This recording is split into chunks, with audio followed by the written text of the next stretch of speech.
Bismillahirrahmanirrahim.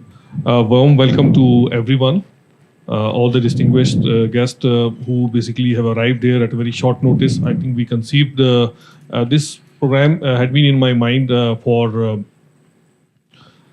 as long as we extended the invite to the learned speaker Semih Kumluk. But his schedule had been so tight that I could not see such an opening. Only day before yesterday, we could figure out that perhaps this could be the slot where we can invite our guests, our friends, who can benefit from his expertise and his insights on the important subject of generative AI. Thank you again, each and every one of you. Now, the subject is quite interesting, and there is a lot of talk around that. But the real expertise and understanding and grip on the subject is still, much at the infancy stage.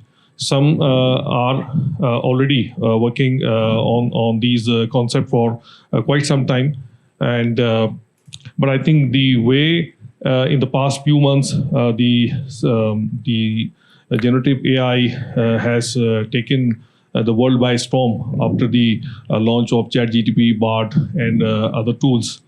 So the pace has been breathtaking. We, in our own small capacity at Terrabiz, have benefited a lot with these tools, and I hope that not only in our personal sphere, but in our businesses, in our organizations, we are comprehending these tools and understanding how this is going to impact the way we have been working. So today's talk is around mostly focused on the human side of the AI, the performance, productivity, and performance enhancement at the organization level, the team building, and all that. So that part will be delved into by the learned speaker. A brief, background about him. We invited Semih earlier this week, and he had conducted sessions where there was a first one dedicated session on banking, so the implications and the impact of AI on banking industry. So we had a good turnout, and senior level audience attended that training. The feedback has been phenomenal. And the following day, we had a full day session again on artificial intelligence and its impact on businesses. So there we had a mixed bag of people from a different background: HR, marketing, finance, operations, supply chain. And the discussion had been divided into 4 or 5 sessions, and then we integrated the discussion into a whole as to how these going to impact every department and the organization as a whole. So the feedback I was going through again had been really good. Not only the subject, but the expertise and the way it was approached. And we had been greatly facilitated by PwC Pakistan, the AF Fergusons, who have been our knowledge partners and provided us their learned faculty, who basically kept the discussion germane to our own environment, which greatly enhanced the learning and the Q&A sessions. With this, I would like to formally welcome Semih Kumluk. He's a PhD in finance. He's a sterling background, academic background, and professional achievement. He heads the Digital Transformation Academy of the MENA region for PwC. And AI is the one area where he excels. So that's the brief, talk by my side. Again, warm welcome to all of you. Program is being recorded, will be shortly aired on YouTube channel as well after proper editing. So, ladies and gentlemen, with your round of applause, I give you Semih Kumluk. Thank you very much, Hamza Bey. Assalamu alaikum, everyone. How's everybody doing? All good, alhamdulillah. Thank you very much for making the time, and it's a pleasure, it's my honor to be in front of such a distinguished audience. I'm really glad I was very well taken care of in the past 3 days in Pakistan. So thanks for the warm hospitality again. Okay, so today we will start with the disruption. What's going on with this generative AI, other digital innovations that we should be aware of, and how it affects? How is it going? Is it going good? Is it going in a, some interesting levels? And we will deep dive into AI. What do we need to know about AI? Don't worry, I will not share all technical details. Don't be scared. I'll just in simple terms, only the level. What do we need to know about AI in terms of how it works in the background? So you can start thinking about, okay, I can use AI in my work, in HR, in other parts of the business to benefit. And of course, our the technology of our day, generative AI. Who is using ChatGPT here? Okay, great. So my job will be easy. So what it is about, and more importantly, what are the implications for us, for the business, for the workforce? So how should the leadership, how should HR look at the workforce of the future? How it will look like, how the productivity is, the number of employees, so what are the implications for us? And then we will move on to some more people management examples, how AI is used specifically. Then we will tackle some of the challenges briefly. And then finally, how do we achieve this transformation, both at the individual and organizational level, what it means for us. My name is Semih Kumluk.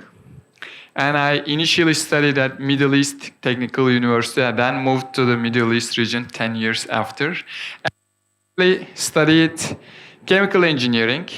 This might be surprising. When I was transitioning into the world of field of data science, during an interview, I literally said, data is the new oil. And as a chemical engineer, I know how to process oil very well. That's why you should pick me. And I got to role. It was my transition into the world of data. I started at Unilever, then moved to telecommunications, did masters in technology management, PhD finance, and I got my executive education from Kellogg School of Management. So I have a background of both business and AI skills. So this will be my advice at the very end. Let me give you the message. First also, you don't need to move to IT. You don't need to have studied computer science to reap the benefits of AI. You just need to have the necessary mindset and the knowledge and start thinking about AI. Anyone recognizes this place where this photo was taken? Anyone? Yes, Istanbul. This is the bridge connecting Asia and Europe. You might see the bluish sea here. I both swam under and ran over this bridge from Asia to Europe. I have both intercontinental swimmer and intercontinental athlete titles. And this country highlights the map countries I visited so far. And Pakistan is the 41st country I visited so far. It's my first time here. Okay, let's hear some thoughts. What comes to your mind when you hear the term AI? Just shout, please. Bot, robot, physical robots, some machines, machine learning. Oh, we have some experts here. What else? Automation, very good. Intelligent technologies. Data models, yeah, of course, it's about data algorithms. Okay, very good. So the level is quite good actually in the room. Yeah, it's like combination of all of them because, I cannot employ some robot here. We will focus on the software side of the AI. We will see some algorithms. We will see how it deals with, how it works with data. And of course, ChatGPT is the most popular AI tool in our day. If you look at the adoption of ChatGPT, it reached 1 million users only in 5 days. And now Threads, the new Instagram app, reached it only in 1 hour. So do you see the trends? It is getting quicker and quicker. There is a rush. There is a, I can say, speed of change is quite fast in our day. So I have two news for you, one good, one bad news. So the change wasn't so fast ever before. So, but also it will never be this slow again. So you're seeing the slowest change so far, or in your lifetimes, sorry. So it will be faster and faster and faster. So what do we mean by that? Let's see some examples of disruption. Encyclopedia. Do you keep encyclopedias, volumes of encyclopedias in your houses still? How many? No, only a few. Like maybe because you like nostalgia. Because Wikipedia replaced them, right? Or how many of you are reading paper printed newspapers every day? Only a few, 1, 2. It was quite a joy actually, that the sound it makes, folding and everything. When I stay in the hotels, they usually give it, I keep them. But we don't have them, even some newspapers close. Photography machines. Do you remember the Canon machines? When you press, it was going out, and they were quite popular, right? Only 5-10 years ago. But currently, no one has them. Or DVDs. Do you keep those large DVDs in your library? Like books?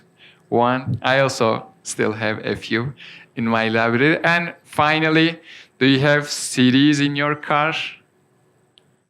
Like we used to have those buckets like towers for them. Only a few. So this is what we mean by disruption. Some extremely popular things not so long ago don't exist anymore. So this is a lesson for us. This is how we can do the projection for the future. And on the other side of the coin, some businesses, some people, some startups, some entrepreneurs reap the benefits of disruption using AI and other technologies. And their business model is quite different. Uber, they don't own any taxi. They are world's largest taxi company. Airbnb, they don't own any real estate. Or Netflix, they don't own any movie theaters. So this is how they are disrupting the business. So being solid, strong, but not flexible is not helping anymore. And I heard the sad news of Pakistani people in the Titanic accident again. So the Titanic has something here. So in this new world, we need some new skills. Did you hear the term IQ? You must have. EQ, emotional. What about AQ? AQ, what it might mean? No, not artificial. We will come to that. Yes, adaptability, very good. Adaptability quotient. How quickly you learn these new technologies, AI in our case, and how quickly you implement it in your job. What is in it for you? Your boss will ask you after this session, I can assure you, I will give you your names. What did you learn? What does it mean for us? How we can use AI now? I'll play a video here, what we can learn from the nature in terms of adaptation. Adapting quickly, rapidly to changing environments. Let's see. So a single bubble in the air is always a sphere. But if they touch each other, they can save material for both of them by sharing a common wall.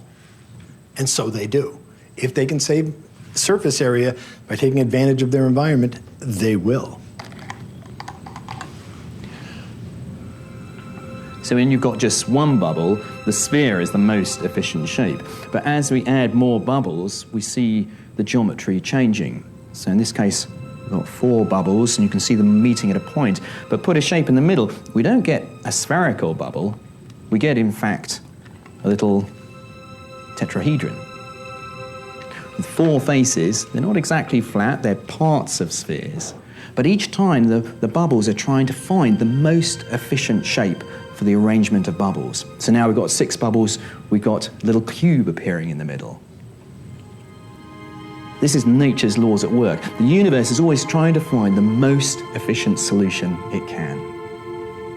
And as we pop them, the bubbles change, finding the most efficient, until we're left with a sphere again. It has no choice. But what's most remarkable is that those solutions are so often neat geometric shapes. Wow, that's a dodecahedron. That's fantastic.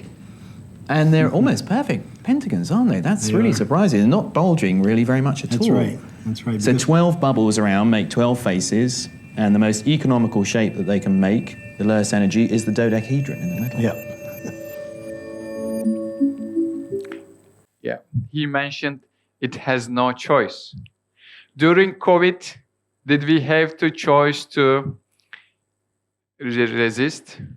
Did you say, I don't want to learn online, I don't want to learn how to use Zoom, I cannot work remotely?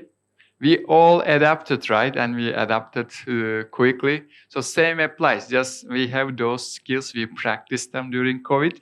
We need to apply it in the case of AI.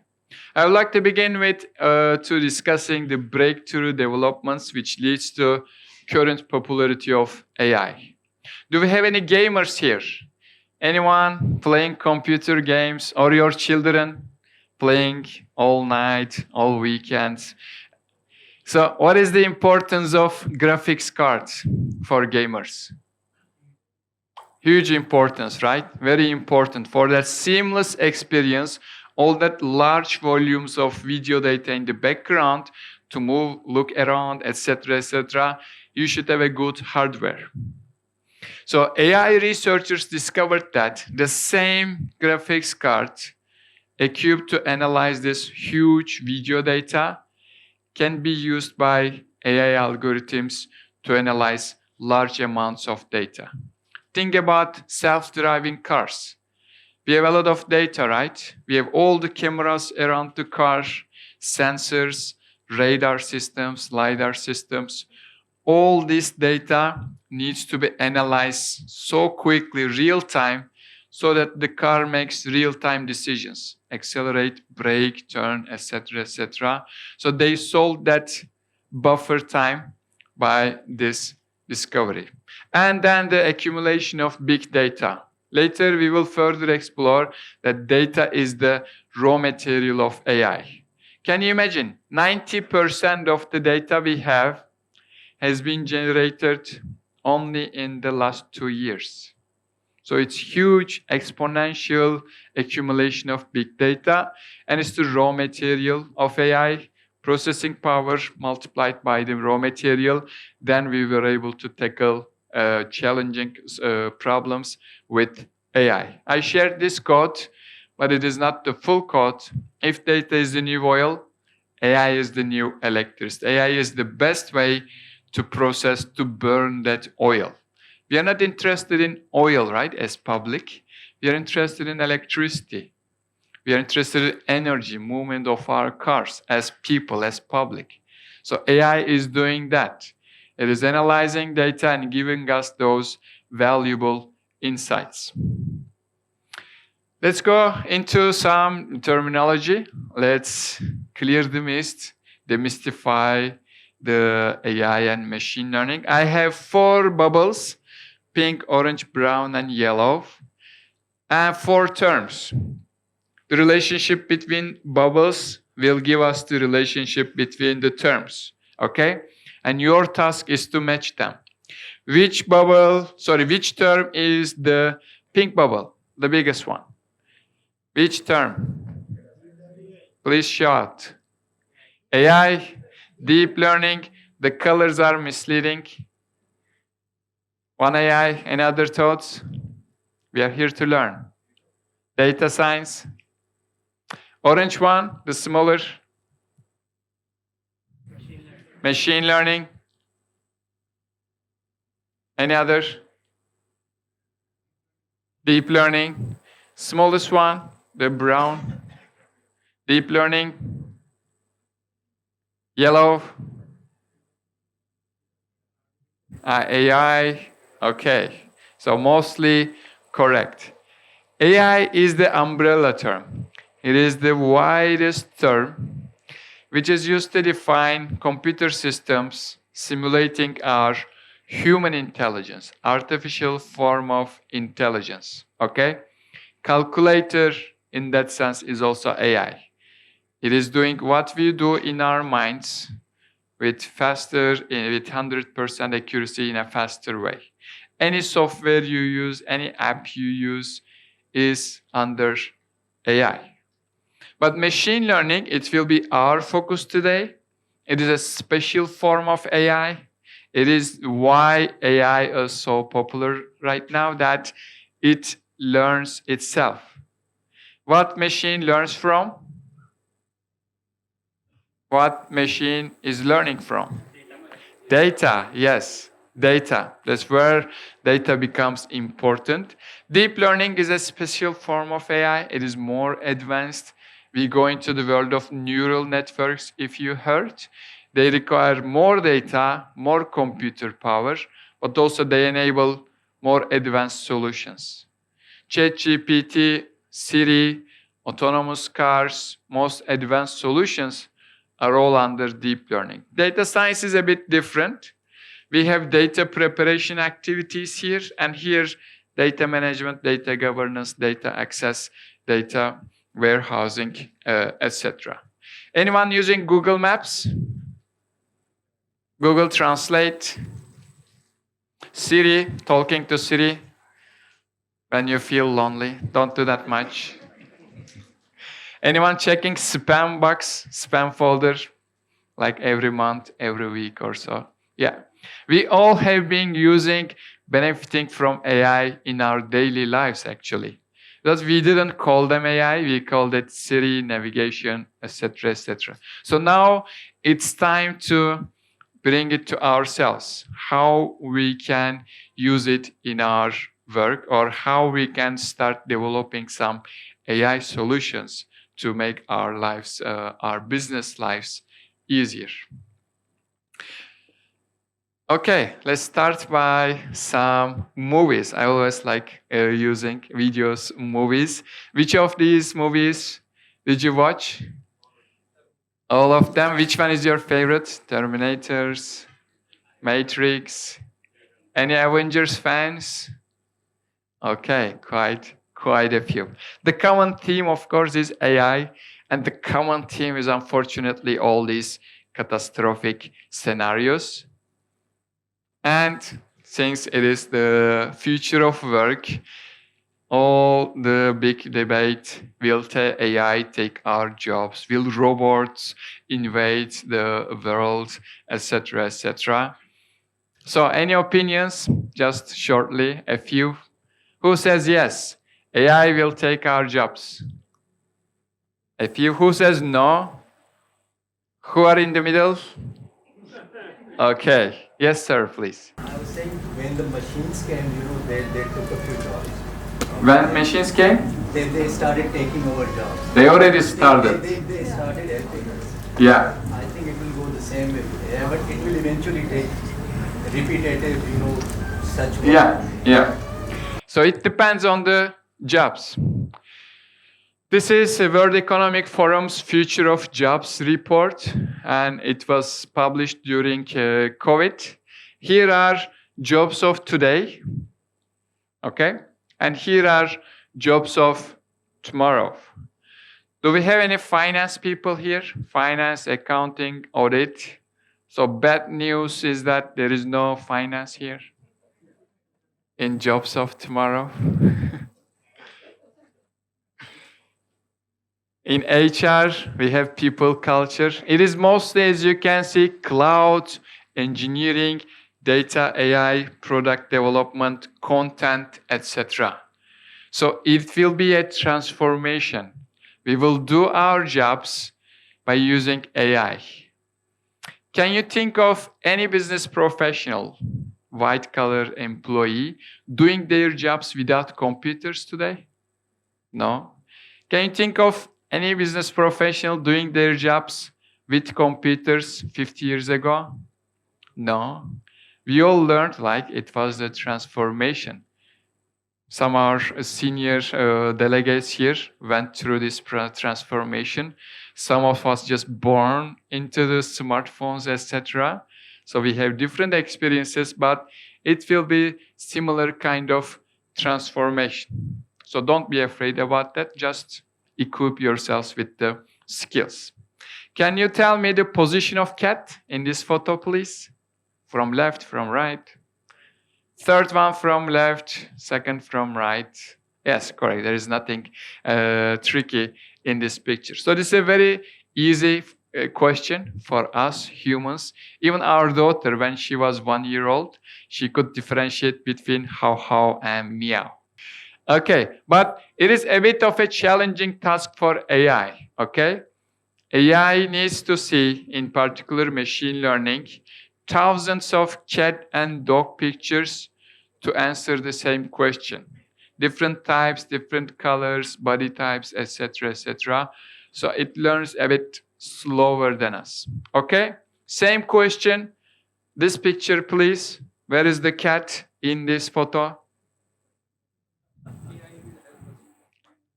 Yes, we will come to that. Anyone? Anyone with elven eyes, Superman, Superwoman eyes? No, not yet.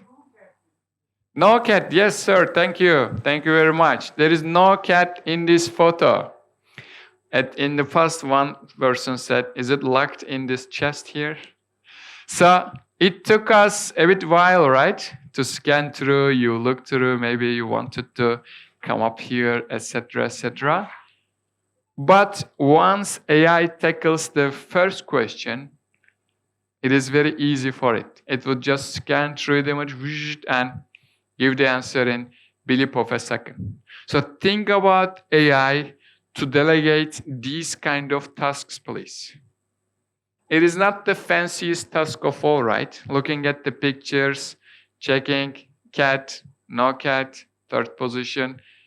And AI is doing it faster than us, usually with more accuracy. Maybe you might miss a cat here. So identify and delegate these kind of tasks to AI. That would be my message. Okay, let's go deeper into the machine learning, our major focus today. Let me first remind you how traditional programming looks like before going into the machine learning. In traditional programming, we have the coder, programmer, software developer. They write the code. They define the code, all the rules embedded into the code.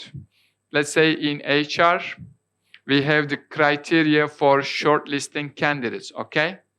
Age, experience, some university, top universities, maybe military service, all those kind of, maybe expat, foreign experience, abroad experience, etc.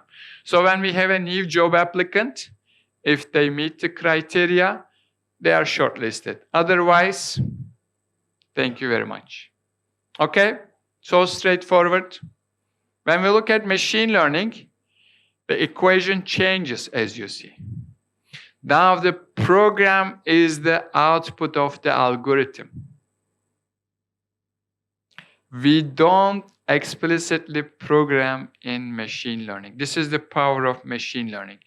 It learns itself from the data. All the past job applicants' profile, all their CVs, and the result of the application process. Are they hired or not? So machine learns itself by looking at thousands of data, thousands of examples. It is able to differentiate what makes an applicant a good application, what makes a profile a bad application, so we should reject, we should not shortlist. Machine learns itself.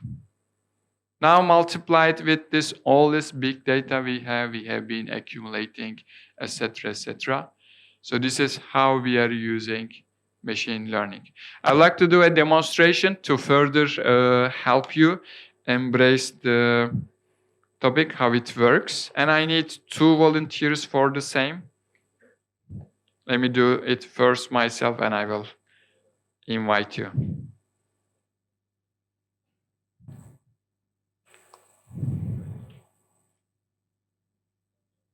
Okay, I'll just take snapshots of my face with different angles, maybe some mimics.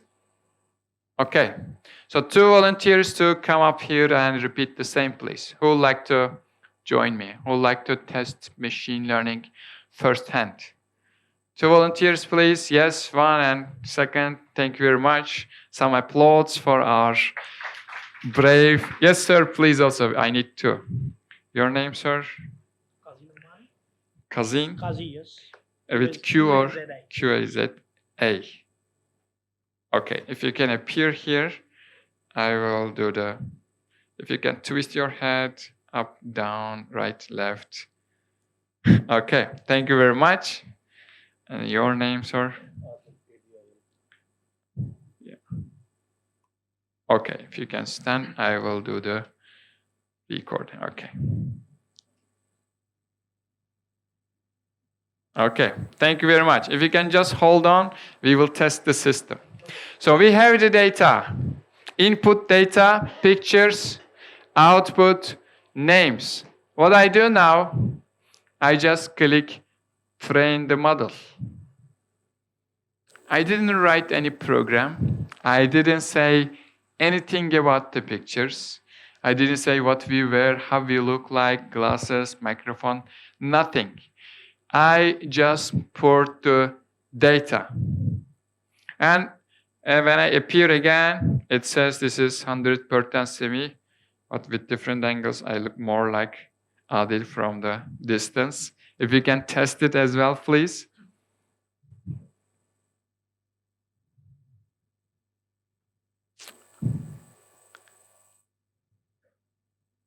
Yeah? Okay, we can test it, like try it together.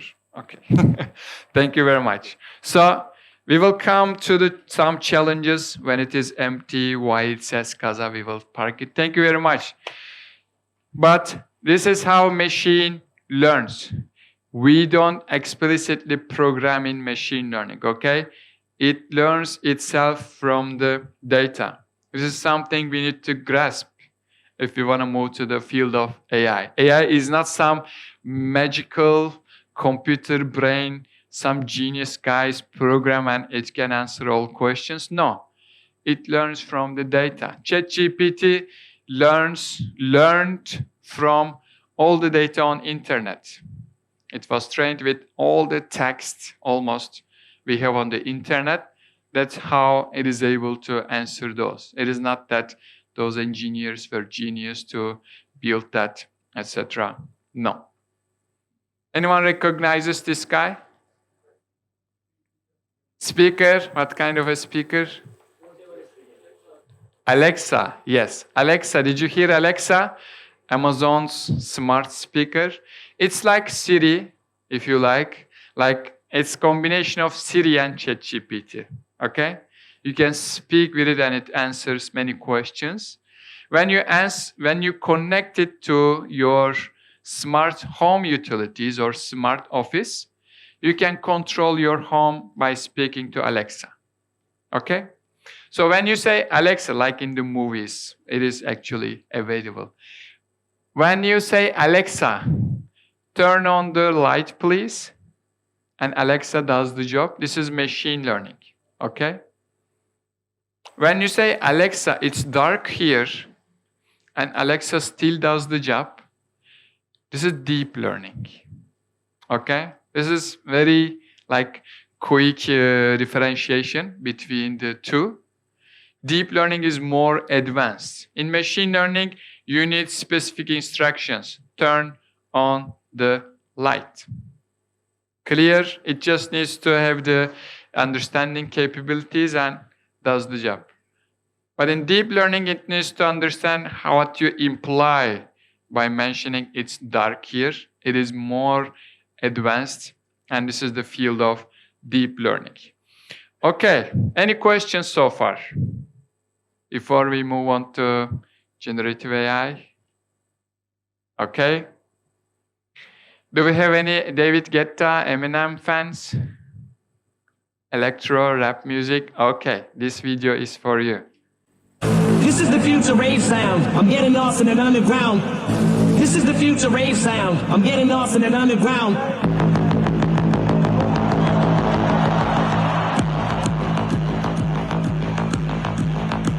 Eminem, bro. Rave sound. There's something that I made as a joke, and it works so good, I could not believe it. I discovered those websites that are about AI. Basically, you can write lyrics in the style of any artist you like. So I typed, write a verse in the style of Eminem about future rave. And I went to another AI website that can recreate the voice. I put the text in that and I played the record and people went nuts. Yeah. Before we dig deeper into generative AI, let's test your skills to identify AI-generated image. One of these ladies is real human. The other three are fake content, AI-generated images, okay? Can you tell me which one is real human? C is majority, 1D, B, A. Who says A? Who says B? Who says C? D? Okay, please remember, I'll create some mystery here and give the answer at the end. In 1923, they depicted future of electricity in our year 2023. And actually, they knew about ChatGPT. Can you imagine? They thought there will be something like Idea Dynamo, which is ChatGPT, and a cartoon dynamo, which will take the ideas from Idea Dynamo and Draw, which is image generators. How come? It's really amazing. But they still were thinking we use those wired attached to wall phones. So when we are into generative AI, really we are talking about creativity. But not just machine creativity, human creativity amplified by the machine creativity. We will go deeper into those. You can come up with these kind of designs. Joint design by Nike and this Jacquemus brand. Really, really interesting stuff. I'll show you more content here. Generative AI is about generating some new stuff. Just ChatGPT is not just doing copy-paste from Wikipedia to answer you. It has some knowledge about Wikipedia, some about other forums, some from GitHub. So it is generating by collating the answer from all the text it was trained on, okay? Sometimes it does the copy-paste. It is a bit of a challenge. Which of these images look nicer to you? Which one do you prefer? B, mostly B? Any A's? Okay, we have a couple robots in the room. Rest are human. This is AI generated, isn't it? This is human photo. Both are award winners in different years, but really the quality is increasing as we speak. And of course, we cannot leave the room without talking about ChatGPT. It is common to answer a very, very wide range of questions. But my suggestion would be to use ChatGPT for suggestions, for brainstorming. Don't get the output of ChatGPT as it is to put into a report or presentation or a social media post, because of some challenges that the data is biased, because not every group has the same representation on internet. it says itself usually that the data, the answer might not be accurate. So you might fall into that trick. And also, you might face those IP challenges that actually the work is directly copied from someone else's, which is what OpenAI is dealing with at the moment. This will really change our world. Bill Gates would know.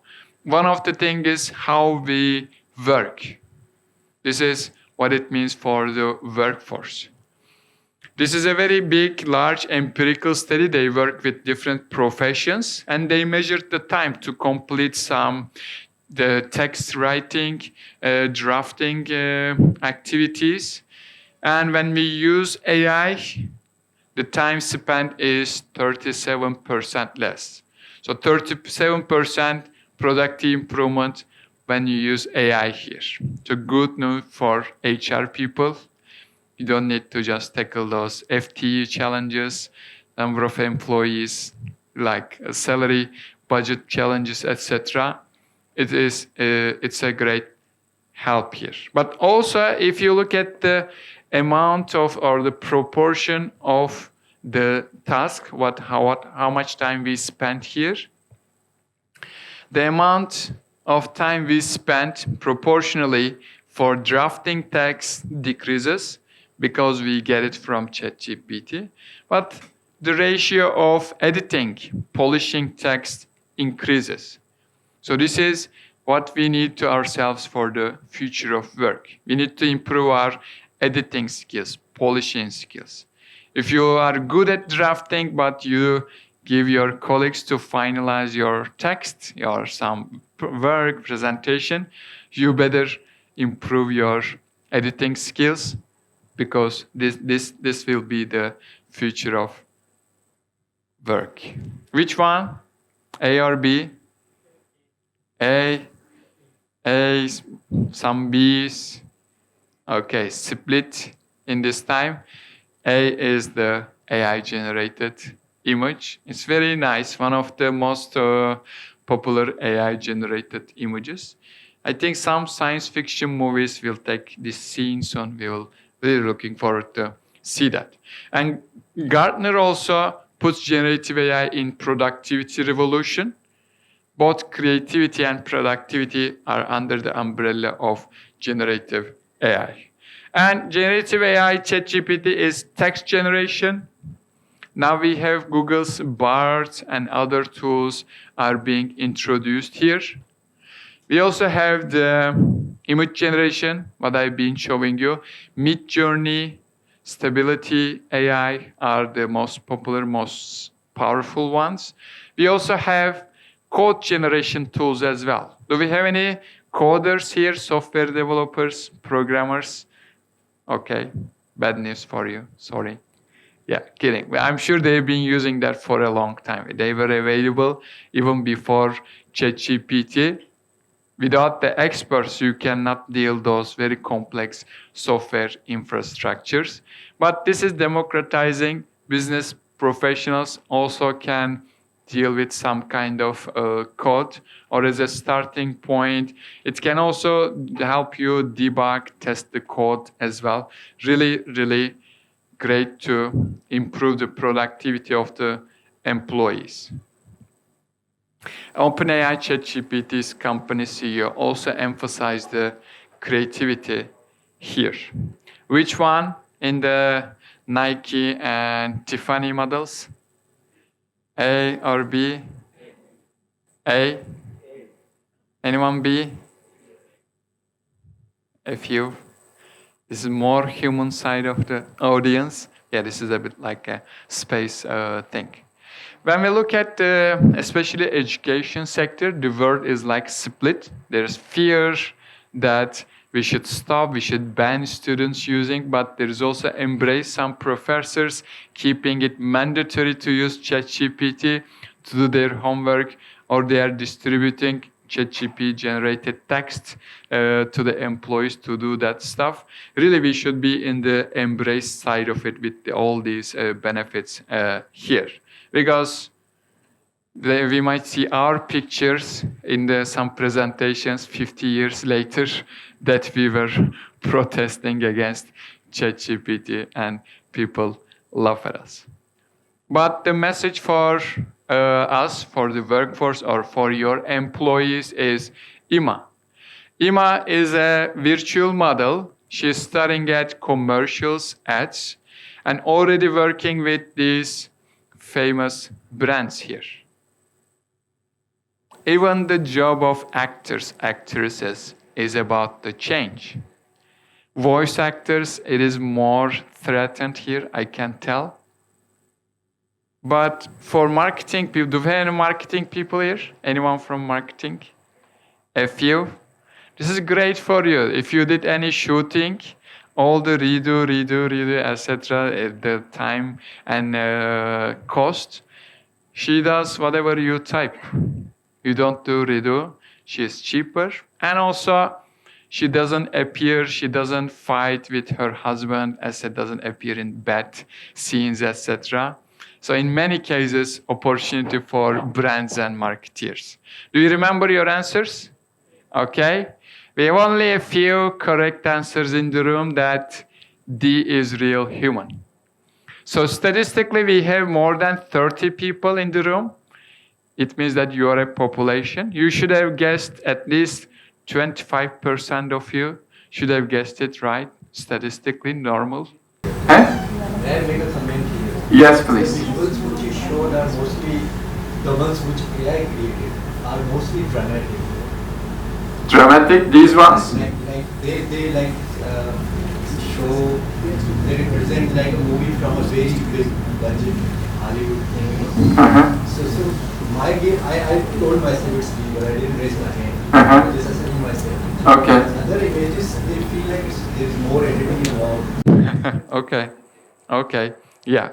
So we can say statistically that AI is more human than humans at this level of generative AI. Definitely, this is like one of the proofs that we should dig deeper and embrace this productivity for all the workforce, all our employees with AI.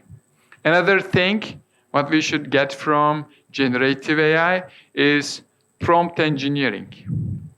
The way you communicate with ChatGPT alters the output, the result, the answer you get. It might even be the wrong versus correct answer, the way how you communicate with ChatGPT. Because it's just a 7-month-old baby. We still don't know very well how to communicate. We are still exploring its capabilities. So there are a lot of resources out there. Yesterday we did one session about prompt engineering too. Definitely, this is one of the top skills of our time with the adaptability quotient, that how do you get the best output from ChatGPT and other tools. So please investigate prompt engineering further. Any questions so far? All good?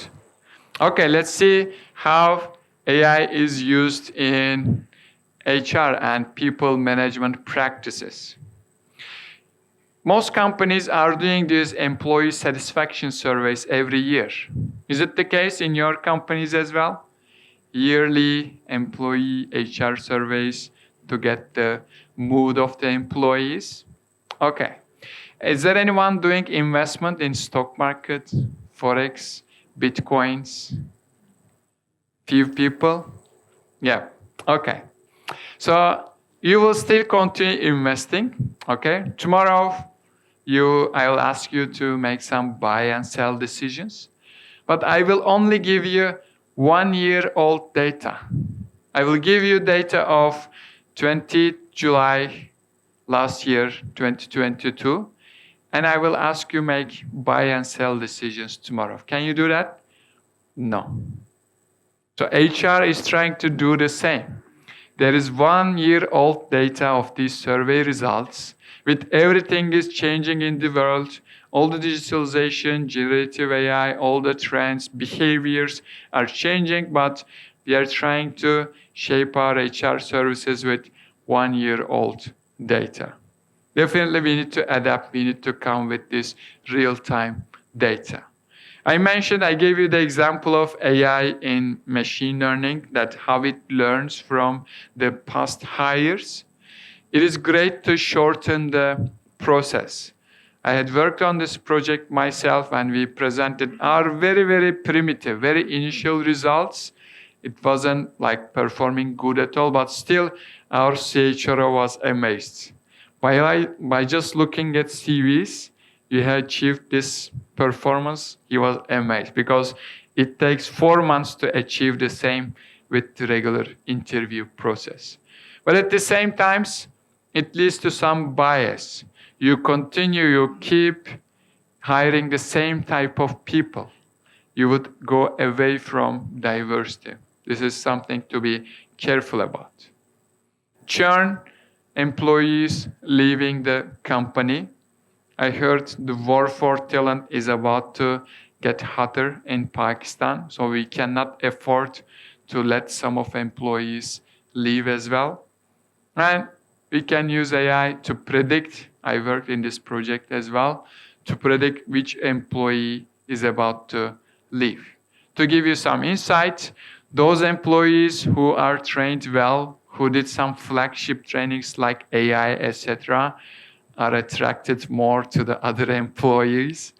So just for your thing. But also some women employees who just get delivered baby, usually they are better taken care of, better benefits, less working hours. They are more engaged to the company. A lot of insights to check here. Anyone using Netflix? Almost everyone. So when all of us, if we open the Netflix app now, we would see a different screen, right? Different suggestions, different recommendations. But why don't we do the same with HR, with our people practice?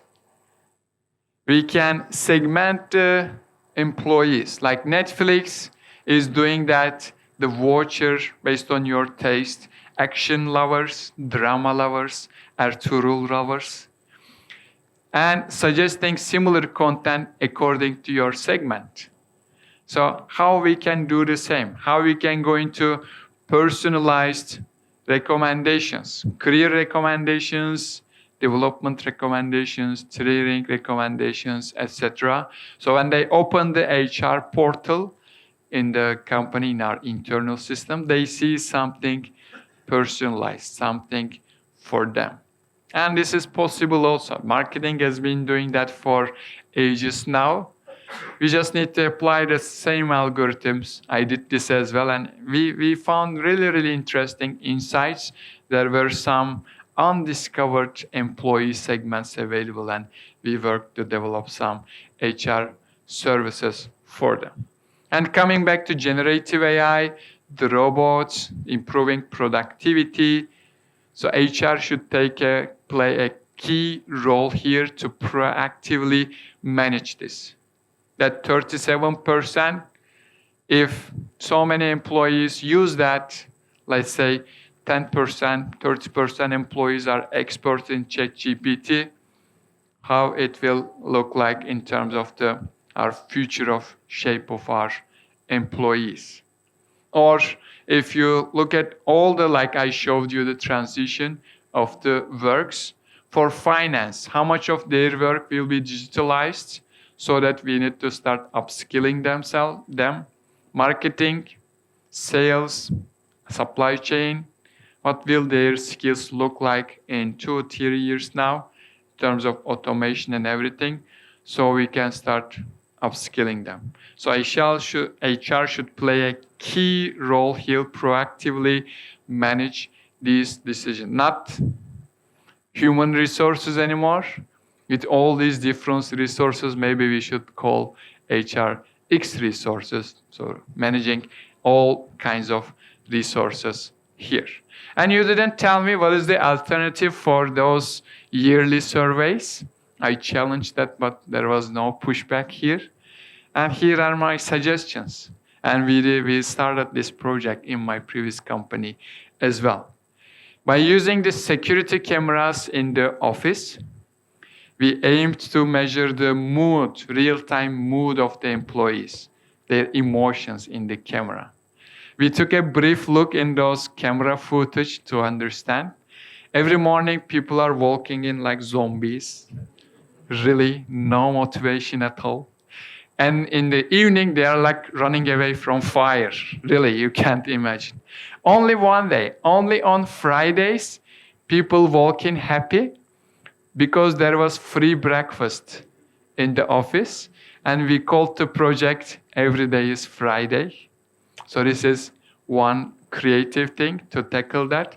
The other one is election polls. Are you familiar with election polls? That just before election, they announce their predictions. They don't ask everybody, right? They don't ask the whole population, right? They have a representative sample of the people. They only ask them and estimate the result. So can we find representative sample of employees which we engage with more frequently, ask them more frequently, so they represent all our employee base. There is a lot to do, and if you are still not convinced, I can give you this code. Did anyone watch the movie Moneyball? Brad Pitt, general manager of a baseball team.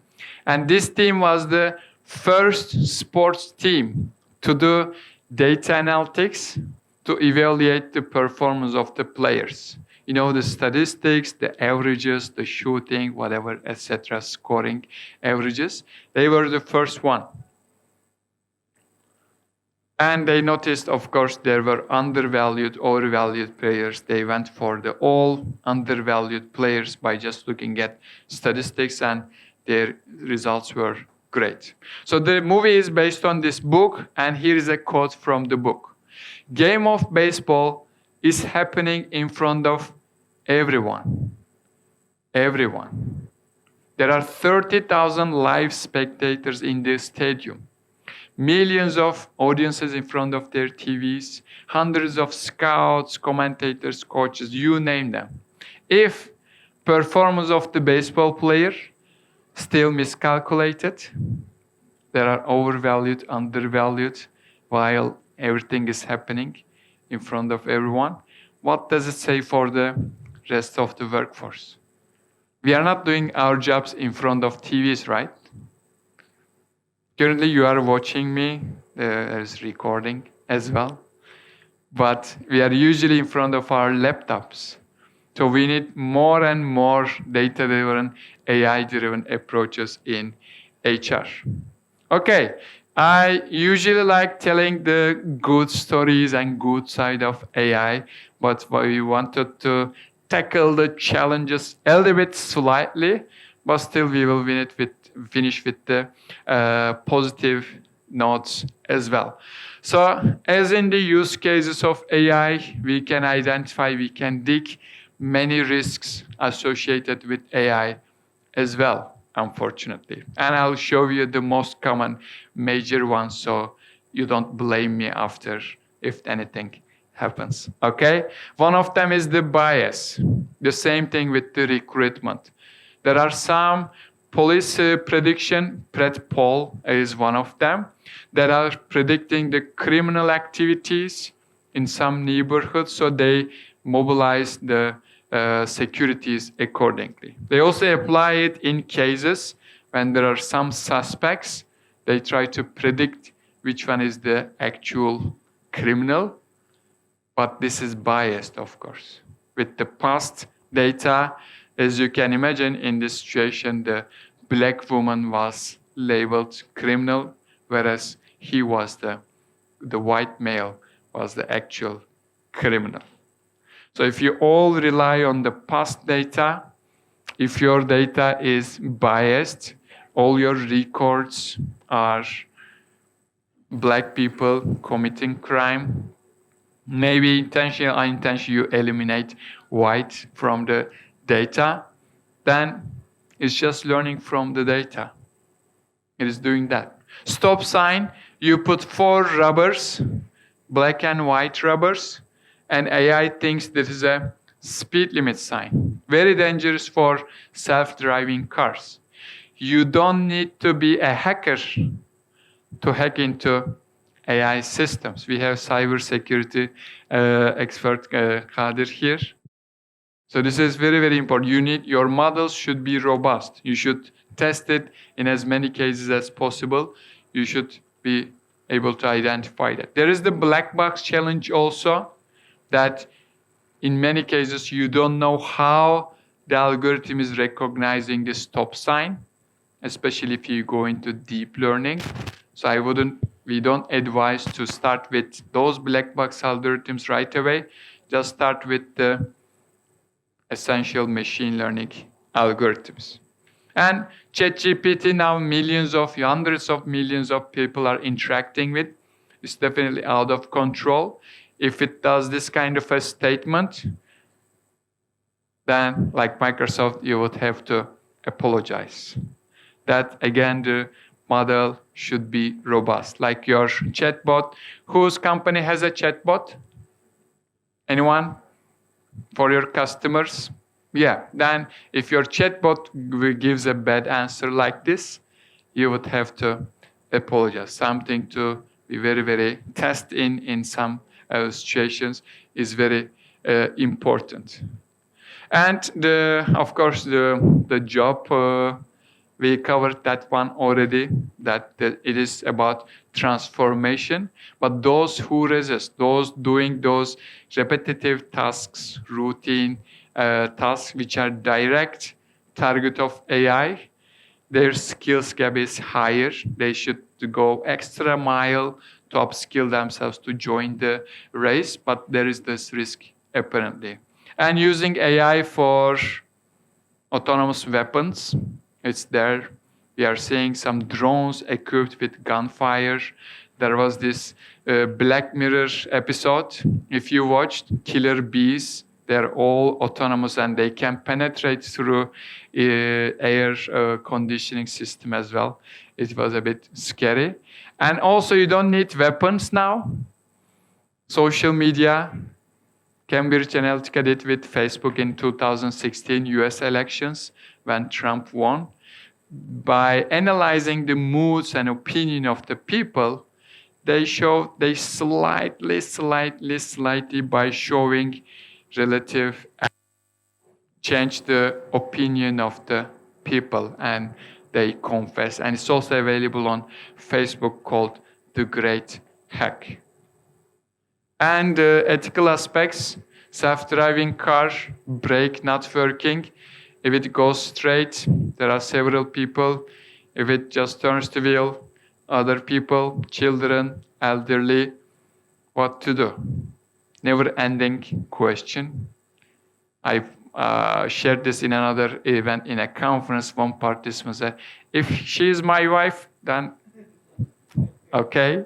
So also for us, it is not easy to answer this question, but when it is some autonomous car, it becomes more exaggerated. It makes the news. So a bit of a challenge, a barrier for the adoption of AI.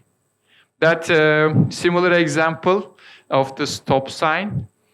This is a tabby cat. You are making a very slight change at the pixel level, which is not visible to our eyes. And AI thinks this is guacamole, a food, a meal, for those who are not familiar. It's not visible to our eyes, right? Anyone can see the guacamole here? No. Again, you don't need to be a hacker, but your models should be robust to deal with many, many similar cases and shouldn't be affected by these kind of situations. Your decisions shouldn't be near the decision boundary. You should have more robust definitions. And PwC is a responsible AI framework, if you like to explore, helping with the governance of the models, compliance, risk management, of course. How do we eliminate the bias in the data and tackle with ethical and regulatory questions as well? I will suggest it's a very good roadmap to help you. Okay, final part. What does it mean for us? Any questions so far? Sorry, Yes, please. Previous slide. Previous. What is this? This is, are you going to explain this or will you be giving? It's a long framework actually. You can just explore. Sorry. Where do we explore it from? Yeah, it is comprehensive. So we have a cyber practice leader here. I suggest you connect our session, Kadir Bey here. So this is basically helping companies overcome these AI risks, AI challenges, okay? By looking at governance, bias, ethical aspects, privacy, security, etc., etc. Okay, so this is the framework to approach and tackle those risks and challenges. Another question? Okay, so AI is really a rabbit hole. You can jump into deep learning algorithms. You can look into different aspects, etc. You might want to invest in a large AI experts or cloud, GPT, GPUs, whatever, etc. So it is important to know where we are going here. So this is our recommended approach to start with company-wide knowledge. These kind of sessions to your employees. Prepare your workforce to work with AI. And then ask them to come up with ideas to tackle, solve their problems. When they know what is machine learning, how it works, the use cases of AI, they will be the best people to identify a problem and know it can be solved with AI. Because IT teams, time is limited. They cannot serve everyone in the company and come up with AI projects for them. It should be more like a push kind of a strategy. Then, pilot projects, kicking it off immediately is very essential. We have senior delegates here. They are the likely sponsor of this kind of initiatives, and they would like to see some quick benefits. To continue the support, as I said in the CHRO example, just directly try some algorithms. We call quick and dirty algorithms. Just go for it, use simple algorithms, use code from ChatGPT or low-code systems, etc., whatever you can, but do something and show some progress. Because you might spend 3 months, 6 months, still try to improve a model, it won't help you go anywhere. Those pilot projects, also to see it can be solved with AI, to show the benefit to your management. You would probably need larger groups, more data, more computer power, etc., to get that next phase of the budget and support. It's very essential. Then some people, some of your employees, workforce, will lead the way, will go the extra mile. They will spend in the evenings.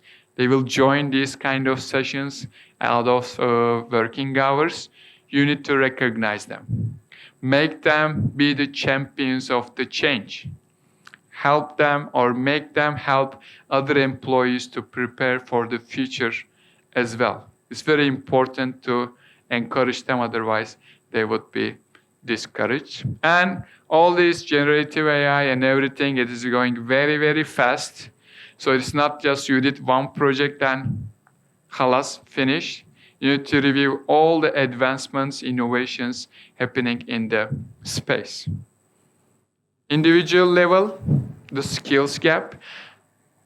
PwC CEO survey asked, what is the skills gap in your employees? The gap between ideal skills and current skills. And the CEOs answered, the gap is widest in the area of data and AI. So our CEOs, we have some CEOs in the room, maybe can confirm, want us more skilled in data and AI. And other survey results indicate CEOs claim they are losing at least 5% of their revenue because of the not necessarily skills employed by the people. So to make your CEOs happy, so better upskill yourselves here. So what does AI skill set look like? If you want to go a bit more technical, be those enablers of change. Some mathematics to understand algorithms. Some technology skills to build those algorithms. Python, the most common one. Or you can use ChatGPT, code generation tools to get it. Not hacking, but those kind of skills. And most importantly, what you already have, business skills. For other people, your data will be just numbers. But for you, you see the people behind them. For HR, the employees behind. For marketing, you see the customers behind that data. So you are the best people because you have this circle to become some AI practitioner. Please don't underestimate that. And the skills gap is widest in these advanced areas, data science, AI, natural language processing as well, according to the same report. So a lot of opportunity. The gap is widest. It means that the amount of skilled people is least in these areas. So another opportunity. I heard Pakistan is good at outsourcing employees, especially doing export services, etc. So it's a great opportunity to fill this gap here. So my simple message would be, don't switch careers, just add AI. Be XAI. AI in marketing, AI in HR, AI in finance. You don't need to move to AI. And this is how we imagine the human of the future. At the core, best at these human skills which we cannot teach robots. How do you download your data of your purpose from your brain and give it to a webcam or whatever? Your passion, your curiosity, critical thinking. There is no data, right, that we can extract, download from ourselves. And outside, experts in their business functions, that business acumen I showed you, and master of the emerging technologies, AI or others, whatever relevant for your industry, for your business. This is how human or the business professional of the future looks like. Thank you very much for your time and contribution to the activities.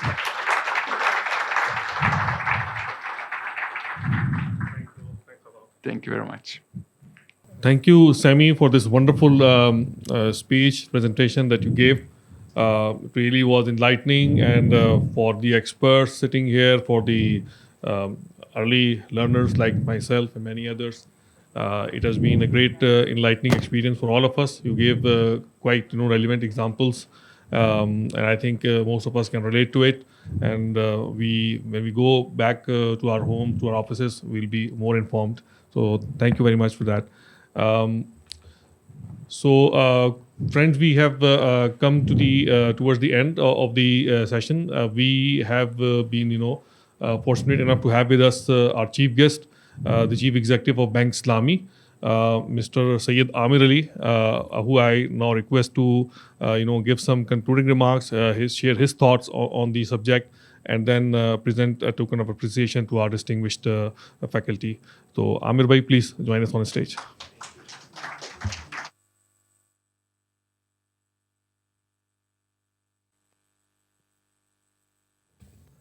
Bismillah ar-Rahman ar-Rahim. Assalamu alaikum. Thank you, Hamza, and thank you, Semih, for teaching us today. So, firstly, I would like to honestly admit that I have never studied AI. I have attended courses in universities on data sciences. I would say statistical modeling and computer programming, but this is something new for me. My knowledge is very superficial about the subject, so I would only say that the wild idea of Hamza to invite me here as chief guest is something like generative AI. But few things which I always dwell upon when I see this disruptive environment around us in which we are living today. And a lot of answers are there in the history, and a lot of the answers are not in the history, they are in the future. You have to predict the future for that. But if you see all the concepts behind machine learning and artificial intelligence, are somewhere linked to data. And data, if you goes back, is linked to statistics. And if you goes back behind it, it's linked to algebra. So algebra was invented by Al-Khwarizmi in 1780. So it's like 1300, 1400 years ago. So, and then after that, the modern form of statistics today, which is being used behind machine learning, is it actually, although it was an evolutionary process, but the modern form is considered to be invented in 1662. So almost after say 900 years when algebra was invented. And then the greatest revolution started in this 19th century. And when I study the history, to me, it appears it started after the invention of microchip, which happened in 1958. So after that, we have these all small computers, these smartwatches, everything is dependent upon that microchip. If you take that one technology out, all these machines will stop working. All these even calculators will stop working. And then the next thing which happened very soon after that was internet. And on internet, it is considered it was in 1980s, probably 82 or 83 or 84. So after that, we started having huge amount of data because of internet. Earlier, the data was all dispersed in magazines and books and papers. So it was not possible for the computer programs or the microchips to leverage on that data.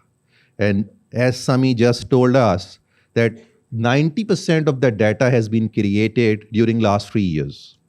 And thanks to internet and microprocessors.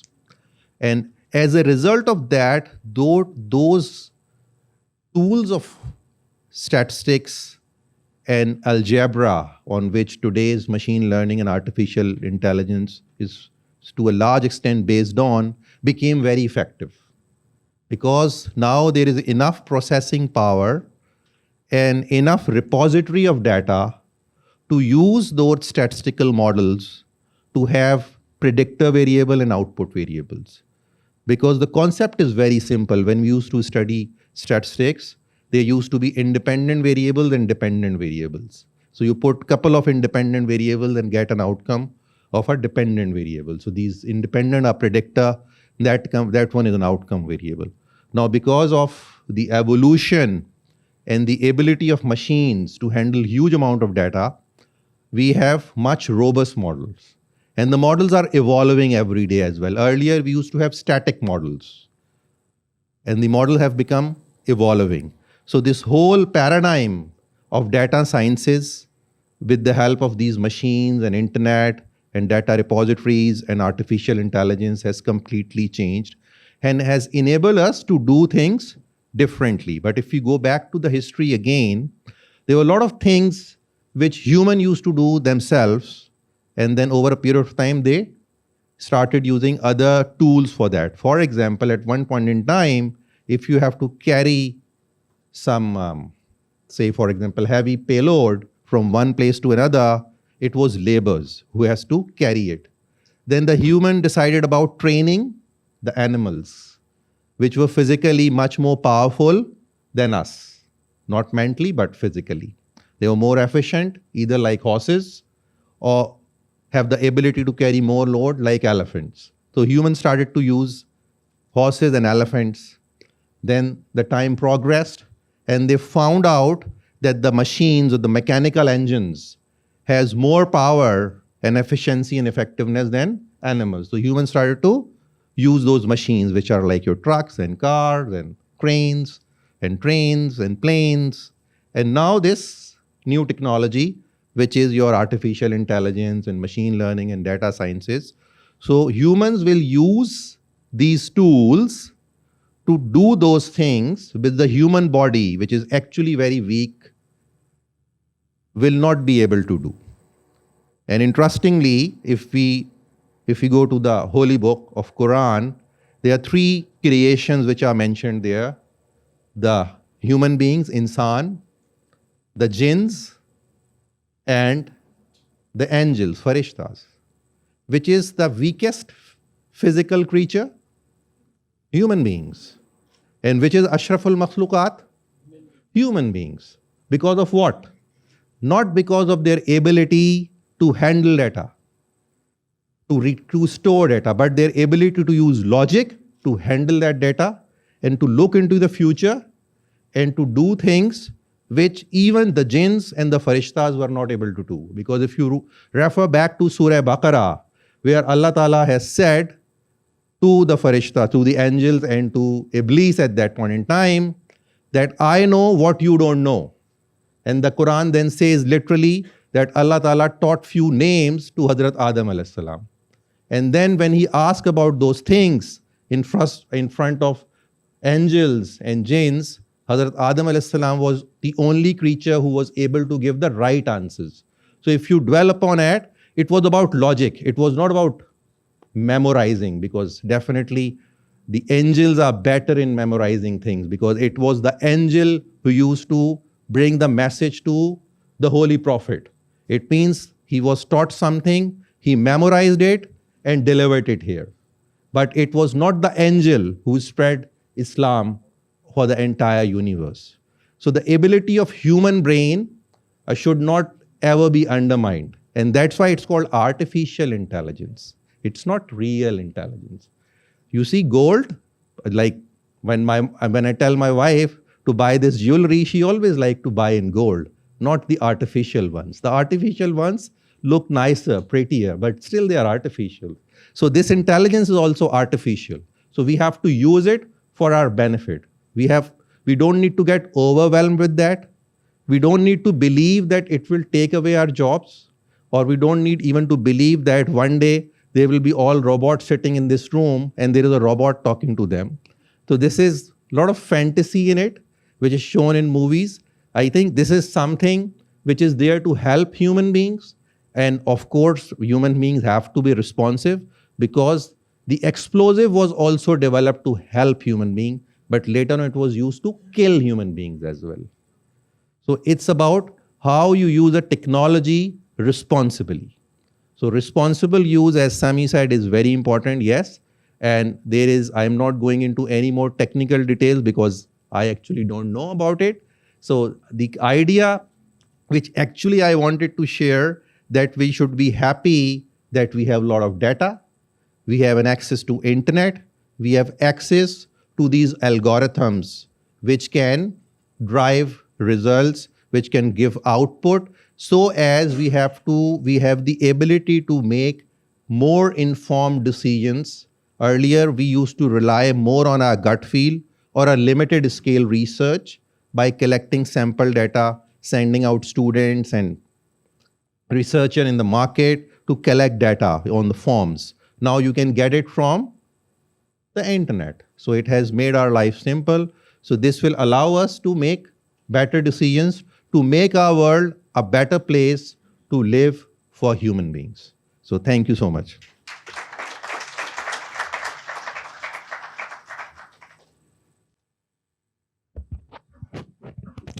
So when Amir Bhai was giving his remarks as chief guest, a